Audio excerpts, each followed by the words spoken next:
नमस्कार मेरे प्यारे साथियों, क्रैक परीक्षा में आप सभी का हार्दिक स्वागत है। मेरे प्यारे साथियों, आज मैं आप लोगों के लिए लेकर आया हूं आरआरबी एनटीपीसी ग्रुप डी के प्रीवियस इंपॉर्टेंट क्वेश्चंस जो कि एग्जाम में बार बार रिपीट करते हैं। मेरे प्यारे साथियों, केवल 10 मिनट का आप टाइम शेयर करिए मेरे साथ, तो मैं फुल एक्सप्लेनेशन के साथ क्वेश्चंस को आपके सामने शेयर करूंगा। चलते हैं पहले क्वेश्चन की तरफ। संयुक्त राष्ट्र सुरक्षा परिषद का स्थायी सदस्य देश कौन सा है?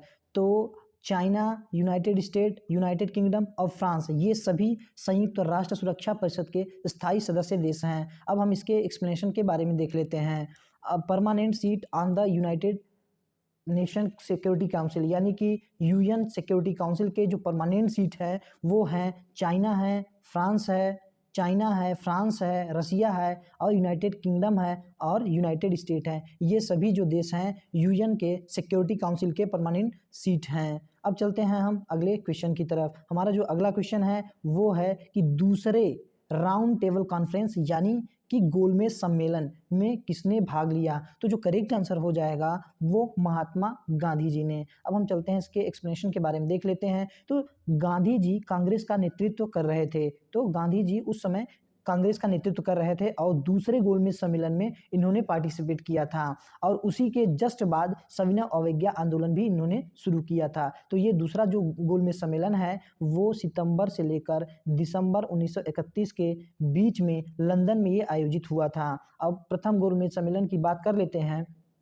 तो ये नवंबर 1930 से लेकर जनवरी 1931 के बीच में आयोजित हुआ था। अगर तीसरा और अंतिम गोलमेज सम्मेलन की बात करते हैं तो 17 नवंबर 1932 को ये प्रारंभ हुआ था। टोटल 3 गोलमेज सम्मेलन हुए थे। अब हम चलते हैं अगले प्रश्न की तरफ। हमारा जो अगला प्रश्न है कि आया राम गया राम कहावत किसने दी थी? तो हम आपको बता दें ये करेक्ट आंसर हो जाएगा option number A, Rao Virendra Singh. ये बात तब की है जब 1967 में हरियाणा में विधायक गया लाल ने एक ही दिन में 3 बार अपनी पार्टी बदली थी, तब की ये बात है। कांग्रेस नेता राव वीरेंद्र सिंह विधायक गयालाल को लेकर जब प्रेस वार्ता करने के लिए चंडीगढ़ पहुंचे तो उन्होंने पत्रकारों को कि गया राम अब आया राम हो गया है। राव वीरेंद्र सिंह के इस बयान ने बाद में आया राम गया राम कहावत का रूप ले लिया है। अब राजनीतिक में जब कोई नेता एक पार्टी छोड़कर दूसरी पार्टी में शामिल होता है तो उसके लिए आया राम गया राम वाले जुमले का इस्तेमाल किया जाता है। अब चलते हैं अगले प्रश्न की तरफ। हमारा अगला प्रश्न है कि balance of import and export goods क्या कहलाता है? तो हम आपको बता दें जो करेक्ट आंसर हो जाएगा व्यापार संतुलन, ऑप्शन नंबर ए करेक्ट हो जाएगा। हम चलते हैं इसके बारे में जान लेते हैं क्या है कि व्यापार संतुलन और बैलेंस ऑफ ट्रेड, ये करेक्ट आंसर हो जाएगा। अब है क्या ये कि कुल निर्यात में से यानी कि कुल एक्सपोर्ट में से आयात यानी कि इंपोर्ट को घटाने पर व्यापार संतुलन की गणना की जाती है। अब हम व्यापार घाटा के बारे में भी जान लेते हैं। एक वर्ष में आयात का मूल्य यानी कि इंपोर्ट का मूल्य एक्सपोर्ट के मूल्य से अधिक जब होता है, यानी कि एक वर्ष में आयात का मूल्य निर्यात के कुल मूल्य से जब अधिक होता है तब व्यापार में घाटा होता है। इसे व्यापार घाटा के नाम से जाना जाता है। अब हम जान लेते हैं व्यापार संतुलन अधिशेष के बारे में।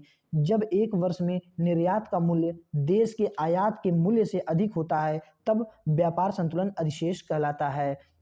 अब चलते हैं अगले प्रश्न की तरफ। हमारा अगला प्रश्न है कि राउरकेला स्टील प्लांट का उद्घाटन कब किया गया था? तो हम इसके पहले बारे में जान लेते हैं। राउरकेला स्टील प्लांट यानी कि आरएसपी।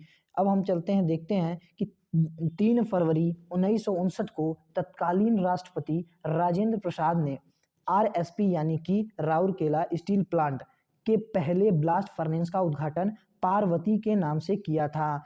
अब देखते हैं कि 1955 में उड़ीसा में इसको स्थापित किया गया था।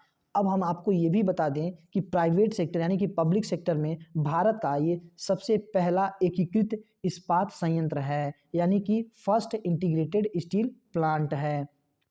और द्वितीय पंचवर्षीय योजना के तहत अगर बात करेंगे तो जर्मनी के सहयोग से इसको स्थापित किया गया था।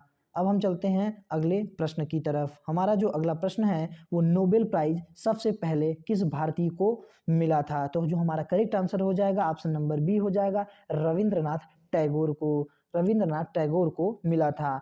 और किसके लिए? साहित्य के क्षेत्र में मिला था और गीतांजलि रचना के लिए मिला था 1913 ईस्वी में। अगर बात करते हैं भौतिकी के क्षेत्र में तो सर चंद्रशेखर वेंकट रमन को 1930 में मिला था।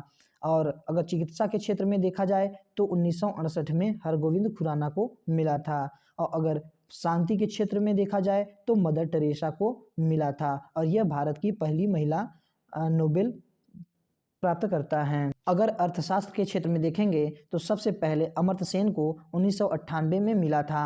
और फिर अगर रसायन के क्षेत्र में देखेंगे तो सबसे पहले वेंकट रमन रामाकृष्णन को मिला था।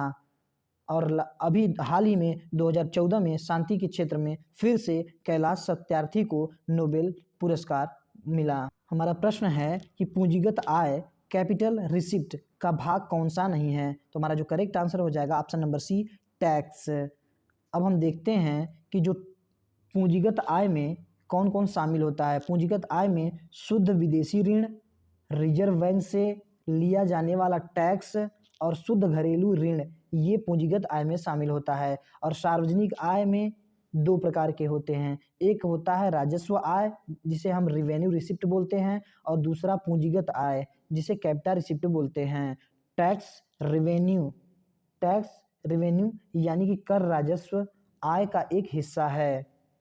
अब हम चलते हैं अगले प्रश्न की तरफ। हमारा जो अगला प्रश्न है कि इसरो द्वारा 100वें उपग्रह का प्रक्षेपण कब किया गया था?